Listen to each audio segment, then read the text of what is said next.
बिंदास निर्भीड बिंदास बातम्यांचं निर्भीड व्यासपीठ बिंदास न्यूज.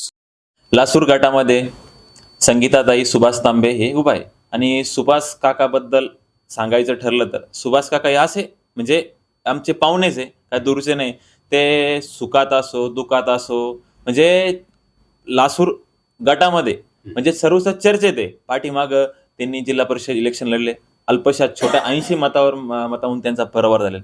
तेव्हा ते काँग्रेसच्या उमेदवारा तिकिटावर त्यांनी लढवले होते. पण काकाबद्दल सांगायचं ठरलं तर आता सध्या आमदार साहेबाची साथ आहे व आमदार साहेबांनी एवढे केलेले. आम्ही म्हणजे आमदार साहेबाच्या साथीनं आणि सुभाष काका दोघांचे नेटवर्क एकत्र झालेले आणि नातेगोते असो दोन्ही असो आणि काकी नक्कीच विजय होतील ही आम्हाला खात्री. आणि पालखेड गाणामध्ये सांगायचं ठरलं तर मी राहुल शिवाजी शेळके आणि स्वतः एक उभा आहे. आणि माझ्याबद्दल सांगायचं ठरलं तर मी एक तरुण आहे आणि आमदार साहेबांनी एवढा मोठा विश्वास माझ्यावर दाखवला त्याबद्दल मी आमदार साहेबाला म्हणजे खूप कोणत्याही पदावर नसताना सरांनी मला तिकीट दिलं त्याबद्दल मी आमदार साहेबाचे आभार मानतो. सगळ्यात महत्त्वाचा विषय असा आहे की 2 वर्षापासून जवळपास 2 ते 3 वर्षापासून तू प्रत्येक घरापर्यंत पोहोचतोय, प्रत्येक घरातल्या व्यक्तीसाठी काहीतरी देण्याचा प्रयत्न करतोय. तर तू हे सगळं करत असताना तुला असं वाटलं होतं की भविष्यात आपल्याला उमेदवारी मिळेल किंवा आपल्याला निवडणुका लढायच्या आहेत असं काही? मला तसं नव्हतं वाटलं, पण विषय होता मी आमदार साहेबाच्या मार्गदर्शनाखाली ऑफिसला जायचो, तिथलं आमदार साहेबाची काम करायचे, सगळे समस्या सोडवायचे. पण आपल्याला एक छंद असतो राजकारणाचा. मग मी एक छंद गावामध्ये आलो म्हणजे पहिलं प्रवीण तुम्हाला माहिती आहे मी एक शेतीचं वाटचाल होती, सर्व शेती करत होतो, शेडनेट होतं, सगळ्या गोष्टी.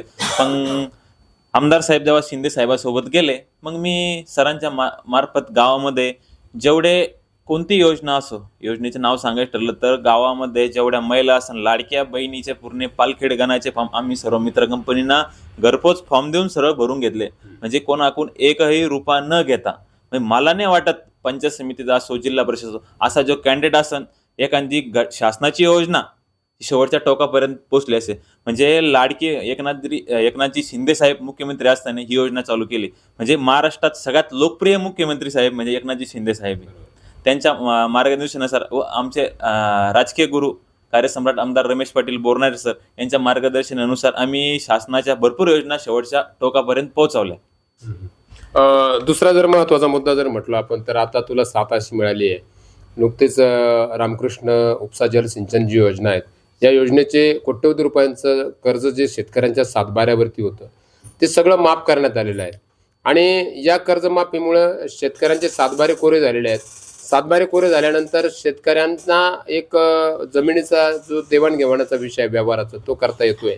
अशा सगळ्या गोष्टी घडत आहेत. तर याचा म्हणजे संकल्पनेच्या पलीकडचा विषय आहे. तर या रामकृष्ण उपसा जल सिंचन योजनेबद्दल तुला काय वाटतं? मी काय जास्त काही सांगणार नाही. मी फक्त रामकृष्ण गोदावरी जेव्हा कर्ज होतं त्याच्याबद्दल सांगतो. पाठीमागचे जे कोणी आमदार साहेब म्हणजे काही गोष्टी होऊन गेल्या, सत्ता नव्हती, काही अडचणी होत्या, बरं दर इलेक्शनमध्ये व्हायचं मी रामकृष्ण गोदावरी माफ करून दाखव. पण रामकृष्ण गोदावरीचं कर्ज माफ करणारा विकास पुरुष म्हणजे आमदार रमेश पाटील बोरनारे सर हे त्यांनीच माफ केलं. माझं असं मत आहे पालखेड, गोळवाडी, दहेगाव ज्या पालखेड गाणामध्ये आणि ज्या गाणामध्ये जेवढं रामकृष्ण गोदावरीचं कर्ज होतं मग त्या गावकऱ्यांना सर्वांना विनंती म्हणजे अक्षरशः कोणी बँक लोन देत नव्हती. सगळ्या गोष्टी धनुष्यबाण सिंबल सोडून कुणी दुसऱ्याला मतदान करू नये. का बरं ज्यांनी आपल्या सातबाऱ्यावरचं आणि आपलं एवढं ओझं उतरवलं त्या माणसाचे कधीच उपकार विसरू नये. लासूर गाणामध्ये तुझ्या प्रयत्नातून सुभाष तांबे यांच्या प्रयत्नातून आणि सरांच्या मार्गदर्शनामधून कुठली महत्त्वाची कामं झाली जी जनतेसाठी फायद्याची ठरली? आता सगळे कामं तर मी डायरेक्ट सांगतो आमदार साहेबांचे. त्यात आम्ही फक्त एक म्हणजे काय सांगता येईल एक मोर आहे म्हणजे सरांच्या खांद्याला लावून एक साधारण कार्यकर्ता आहे. सरांच्या माध्यमातून शेवटच्या टोकापर्यंत पोचलं. सगळ्यात मेन प्रश्न झाला तो रामकृष्ण गोदावरीचा. म्हणजे आम्हाला नव्हतं वाटत ते कर्जमाफी होईल म्हणून. आता विधानसभेची वेळ झालं म्हणजे हा GR खोटा आहे. माझा एक म्हणणं आहे एखादी महाराष्ट्र शासनाने GR काढला तो सत्य असतो की नाही प्रेम तुम्हाला पण माहिती आहे. म्हणजे सत्य असतो म्हणजे तो GR काढला तर विरोधकांनी टीका केली रामकृष्ण गोदावरीची कर्जमाफी झालेली नाही. अक्षरशः त्यांच्या पण क्लिप आहे सगळ्या गोष्टी. पण रामकृष्ण गोदावरीचा जेव्हा आमदार साहेब पुण्याहून स्वतः चेक घेऊन बँकेचा बोजा उतारला म्हणजे अक्षरशः आपण एखादी दिवाळी कसं साजरं करतो म्हणजे तसं सर्वांनी शेतकऱ्यांनी अक्षरशः आपल्या सातबाराच्या बोजा उतरला. म्हणजे अक्षरशः बँक सुद्धा लोन देत नव्हती, म्हणजे अशी कंडिशन होती. आणि त्याच्यानंतर शेतकऱ्याचा हक्काचा मेन प्रश्न सांगायचा ठरला तर हक्काचा एक कारखाना सुद्धा आमदार साहेबांनी मालगाव सर्कलमध्ये एक चालू केला. हो. आणि पाणी पुरवठा योजना असो, म्हणजे असे भरपूर योजना आहे. तुम्हाला गावामध्ये एवढे कामं झाले. पूर्वी गावाबद्दल सांगायचं ठरलं तर गावात गाडी सुद्धा येत नव्हती. पालखेड ते काटिंबळगावपर्यंत पोहोचायचं ठरलं तर अर्धा घंटा लागत होता. आज अशी कंडिशन आहे, गावातले जे मुख्य रस्ते शेड ते पालखेड असो, पालखेड ते बल्लाई सागज असो, पालखेड ते चोरवाकलगाव असो, पालखेड ते काटिंबळगाव असो आणि पालखेड ते जुना दहेगाव रस्ता येत्या मार्चमध्ये पण मंजूर होणार. आणि गावाबद्दल सांगायचं ठरलं तर म्हणजे आम्ही जे कामं केले ते आम्हाला पण सांगणं काम आहे, जनतेपर्यंत पोहोचणं. नक्की मी कोणत्याही पदावर नसताना, कोणत्याही म्हणजे काही गोष्टी नसताना आमदार साहेबाच्या प्रयत्नातून म्हणजे गावामध्ये 400 ते 500 लोकांना श्रावणबाळ चे पगार चालू केले. बाल संगोपन असो आणि कामगार योजनेतून 1000 लोकांना किट वाटप केले आणि कामगार योजनेतून शिष्यवृत्ती योजना असो, म्हणजे कोणत्या योजना आम्ही शेवटच्या टोकापर्यंत कशी पोहोचन ते प्रयत्न केलो. आणि एक पालखेड गावामध्ये पंचायत समितीमध्ये मी उभा आहे आणि मी कोणत्याही पदावर नसताना सरांच्या मार्गदर्शनाखाली गावात एकही रुपये न घेता विहिरी दिल्या, गोठे दिले, शेततळे दिले, पाण्यात रस्ते, फ्लेवर लॉक ज्या ज्या अंतर्गत घरकुल असो, पंचायत समिती अंतर्गत ज्या योजना असेल शेवटच्या टोकापर्यंत पोहोचण्याचा प्रयत्न केला. माझं असं मत आहे, तुम्ही मतदान पालखेड गावात सर्व शिवराय असो, गोवडे असो, दहीगाव असो, म्हणजे जे गाव आहे समोरचा माणूस कसा आहे, सत्ता कोणाची, सगळ्या गोष्टी करून आपलं मत वाया जाईल का नाही याच्यावर विचार करा. जो काम करणारा माणूस आहे, आम्हाला कोणा टीका टिप्पणी करायची नाही. जो माणूस काम करतो, 24 तास जनतेसाठी वेळ देतो, त्यांना सर्वांना एक विनंती, येणाऱ्या 7 तारखेला जिल्हा परिषद संगीता सुभाष काका तांबे व पालखेड गाणाते राहुल शिवाजी शेळके यांना दोन्ही धनुष्यबाण, सर्वांनी धनुष्यबाणच बटन दाबावं. कारण आमदार साहेबांनी एवढा तालुक्यात विकास केला, पालखेडमध्ये पण विकास केला आणि सर्व लासूर गणामध्ये पण विकास केला. तुम्ही दुसरं बटन दाबू नये. बायचान्स असं होणार नाही. बायचान्स दुसरं म्हणजे कसं काही झालं मग एवढा विकास करून काय करायचं आपण, बरोबर आहे की नाही. एवढा विकास केला, सर्व जोड रस्ते जोडले, सगळ्या गोष्टी. पालखेड हे भगवान पारेश्वर मंदिर आहे आणि आमदार साहेबांनी 1 कोटी रुपये दिले. भव्य असं सभामंडप तिथं झाला. आणि शुभशुभकरणासाठी असो, छत्रपती शिवाजी महाराज, भारतरत्न डॉक्टर बाबासाहेब आंबेडकर साहेब, म्हणजे सर्वांनी शुभशुभकरणासाठी सुद्धा निधी दिला. म्हणजे शेवटच्या असं सर्व जाती धर्माला सगळ्यांना सोबत घेऊन सरांचा विकास केला. असं पाहिलं नाही सरनी नको असं आहे काही, तसं काही पाहिलं नाही. गावामध्ये नाही तर आपण गणामधल्या गावांचा विचार करूया. प्रत्येक गावामध्ये प्रत्येक घरापर्यंत जात असताना एक म्हणजे आपण ज्याला वडीलधारी म्हणतो, जुनी पिढी म्हणतो आपण त्याला, जुन्या फळीतली लोक, अगदी त्यांच्यापासून तर बालवयातली चिमुकल्यांपर्यंत एक सर्वसाधारण शेतकरी परिवारामध्ये जन्मलेल्या युवकाची एक क्रेज तयार व्हावी अशा पद्धतीची तुझी वागणूक बघायला मिळते. आणि एक बालवयातील मुलं सुद्धा आहेत की जी आज तुझी चाहती झाली आहेत. हा साधेपणा आणि या सगळ्या गोष्टी करत असताना जेव्हा लोकांना तू भेटत असतो तर त्यावेळेला तुझ्या मनात काय भावना असते त्यांच्याबद्दल? लोकांना एक वेगळी आपुलकी, वेगळी आत्मीयता वाटते की काहीतरी वेगळं आहे बुवा. आता प्रवीण भाऊ विषय असा आहे, तर माणूस हा मूळ स्वभावावर डिपेंड राहतो. कोणाचा तापपडा असतो, काय असतो. मला कधी राग येत नाही, पहिली गोष्ट सांगतो. मी आलो, मला कोणाचा राग, मी शांत राहून घेतो. पण मी कामं सगळ्यांचं करतो. विरोधक असो, त्यांनी आपल्या सहकार्य करेल असो का काही नसो. आणि लहान मुलापासून तर शेवटच्या माणसावर मी आपुलके म्हणजे आपले म्हणून मी जपतो.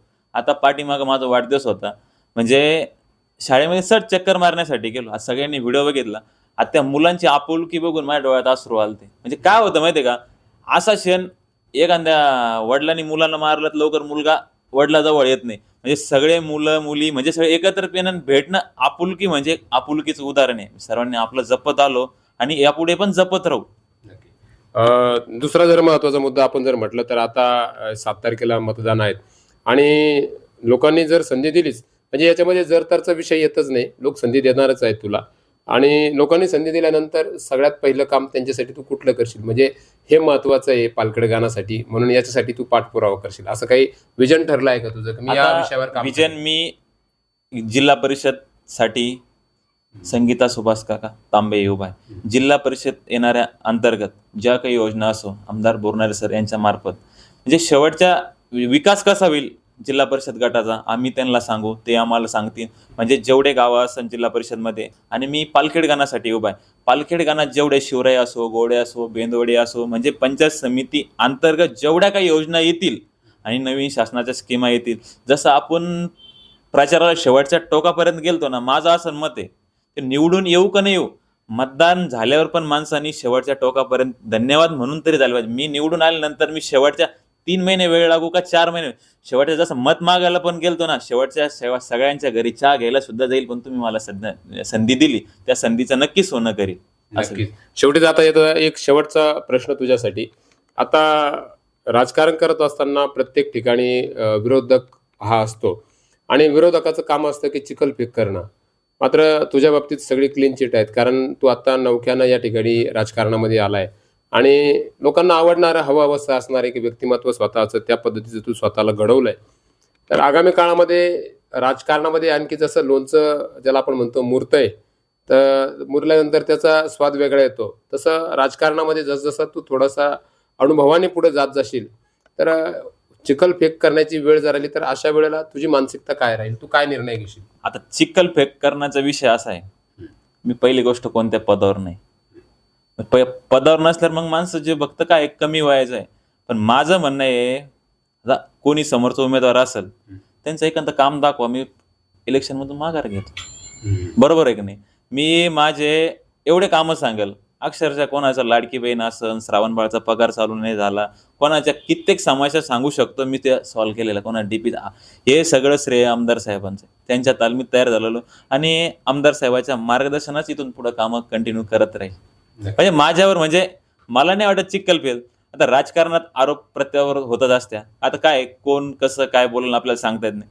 आम्ही ज्यामध्ये आपल्याला चिखलफेक केली, आम्ही तुरंत आरोपाचं खंडन होतं. म्हणजे तिथं आपण कोणत्या पदावरच नाही ना. आता आपण काय विरोधावर टीका करणार नाही. पहिली गोष्ट, कोणावर टीका करून आपल्याला काय समोरच्याला कोणाला मोठं करायचं नाही. कोणी असो, जिल्हा परिषद असो, पंचायत समिती असो. माझं एक म्हणणं आहे, आमदार साहेबांनी लासूर गणाचा आणि पालखेड गटाचा एवढा विकास केला. माझं सर्वांना विनंती, काका असो, मी असो, विकास झालेला आहे. रस्ते असो, सळ्यागसो असो, आणि अजून सांगायचं ठरलं तर पालखेड हे ब दर्जात आलेलं आहे. ब दर्जात. आता ब दर्जात आल्यामुळं आमदार साहेब येणाऱ्या काळामध्ये नक्कीच पालखेडकरला 5 कोटी रुपये देतील आणि हे देतील. आणि दुसऱ्या भरपूर काही गावं आहेत, तिथं भरपूर विकास कामं झालेले आहे. सर्व गावं पालखेड गाणातील, लासूर गाणे तिन्ही उमेदवाराला निवडून देतील, एवढं सांगतो. शेवटी जाता जाता जनतेला काय आव्हान करशील? आव्हान फक्त एवढं सांगतो, आता शिवसेनेचे मुख्य नेते एकनाथजी शिंदे साहेब त्यांच्या पक्षानुसार व वैजापूर तालुक्याचे कार्यसम्राट आमदार रमेश पाटील बोरणारे सर यांनी तालुक्याचा कायापालट केला. विनायकराव अण्णानंतर आपल्याला विकास पुरुष लाभले, आज ते मंत्री दर्जा आहे त्यांना. मला नाही वाटत विनायकराव अण्णानंतर आपल्याला एवढं भाग्य लाभलं. म्हणजे माझं असं मत आहे, जेवढे शिवसेनेचे कॅन्डिडेट संभाजीनगरमध्ये उभा आहे, वैजापूर तालुक्यात उभा आहे, सरांना हात जोडून एक विनंती करतो, येणाऱ्या 7 तारखेला आपलं मत वाया नका जाऊन देऊ. आमदार साहेब 24 तास वेळ जनतेसाठी देतात आणि तालुक्याचं एक व्हिजन ठरलेलं आहे. आणि अजून एक व्हिजन पालखेड गाणाचं, आमदार साहेब कालच सभेमध्ये शिवरे येथे बोलले. म्हणजे सांगायचं ठरलं तर रामकृष्ण गोदावरी कर्जमाफ झालेली ही योजना चालू करायची म्हणजे चालू करायची. आमदार साहेबाचा ब्ल्यूप्रिंट तयार आहे. आता आचारसंहिता असल्यामुळे, सगळ्या गोष्टी असल्यामुळे येणाऱ्या काळामध्ये रामकृष्ण गोदावरी आमदार साहेब नक्की चालू करतील.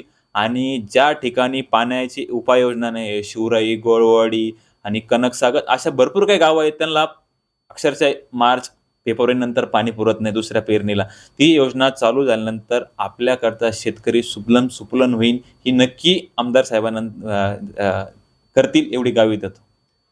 तर मित्रांनो, अगदी साध्या आणि सरळ सोप्या भाषेमध्ये गावाकडचं एक युवक, ज्याला आपण म्हणूया एक दिवस आणि रात्र समाजासाठी लढायचं आहे आणि समाजासाठी काम करायचं आहे. आपण बघितलेलं आहे की वेगवेगळ्या ठिकाणी स्वार्थासाठी बरबटलेले अनेक चेहरे आपल्याला पाहायला मिळतात, परंतु निस्वार्थ हेतून काम करत असलेल्या या युवकाला तुम्ही साथ देणार का? आपल्या प्रतिक्रिया या व्हिडिओच्या कमेंट बॉक्समध्ये द्यायला विसरू नका. सोबतच तुमच्या मनामधील संभाव्य विजयी उमेदवार कोण हे सुद्धा लिहायला विसरू नका. तुला पुढच्या प्रवासासाठी बिंदासच्या व्यासपीठावरून खूप खूप शुभेच्छा. धन्यवाद.